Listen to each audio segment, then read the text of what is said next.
E aí galera, hoje eu vim falar sobre as diferenças das propriedades físicas das misturas.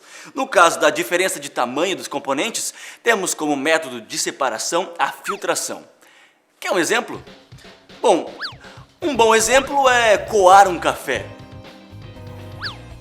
Outro é aspirar a casa, como a Kimi estava fazendo.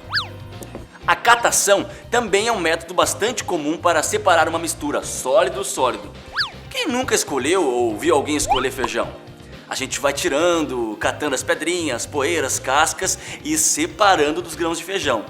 Mas se liga que tem mais exemplos. Nos cafezais, a ventilação é usada para separar os grãos de café das cascas e folhas. Os grãos são colocados sobre uma peneira e jogados para cima para que o vento leve os materiais mais leves.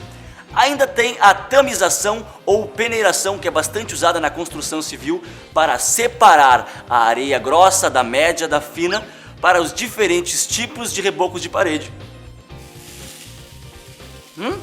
E é possível também separar metais por ímãs ou eletroímãs, devido às propriedades magnéticas.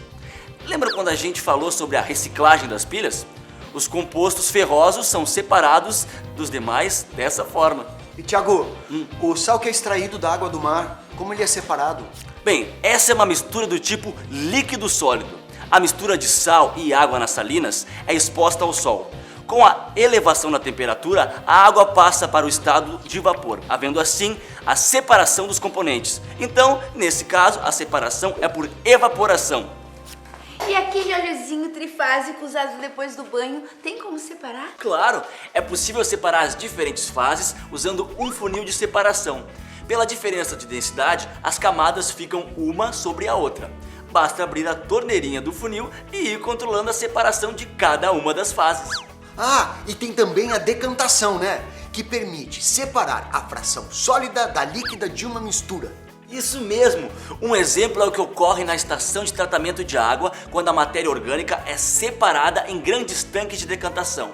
A água, depois de misturada com agente floculante, forma flocos que depois decantam em tanques apropriados. Resumindo, as partículas sólidas vão pro fundo, decantam, e na camada superior a água fica bem limpinha.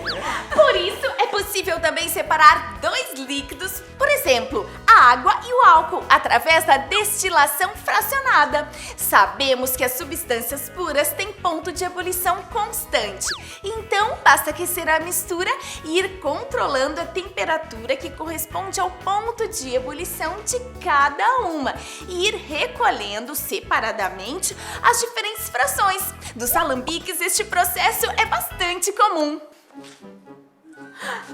Viram como é fácil a gente separar diferentes misturas? Basta que a gente conheça o estado, as propriedades físicas dos componentes. Por isso, hoje vamos separar as coisas. E quem termina o programa sou eu! Nada de Kimi, cada um no seu lugar. Calma lá, mocinha, cada um no seu lugar. Mesmo, quem vai terminar o episódio sou eu. Mas antes eu tenho mais algumas informações práticas sobre misturas para falar para vocês.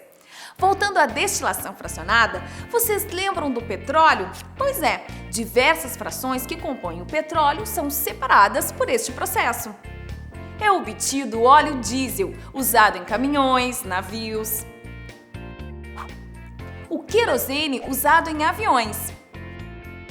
Na destilação fracionada do petróleo, também se obtém o gás liquefeito do petróleo, o GLP. Lembram? Que é usado nos fogões para cozinhar os alimentos. A gasolina, que é usada nos automóveis. E que tal a gente construir um filtro de areia para simularmos o que ocorre em uma estação de tratamento de água, no sistema de filtração de piscinas e purificadores caseiros de água? Vamos lá então? Agora vamos montar o filtro. Pegue uma garrafa PET transparente de 2 litros e corte na metade, assim. No lugar da tampa da garrafa, coloque um pedaço de meia de nylon para que a água filtrada possa passar. Amarre bem firme. Agora coloque no fundo desta parte do copo uma camada de cascalho ou de brita miúda, mais ou menos 5 centímetros de altura.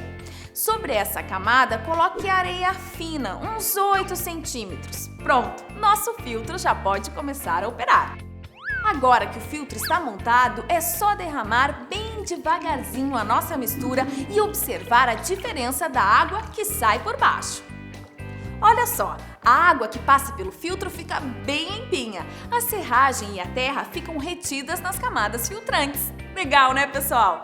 Esse sistema de filtração é muito usado nas estações de tratamento de água e, como eu mostrei, vocês podem fazer em aula e aprender um pouco mais sobre separação de misturas.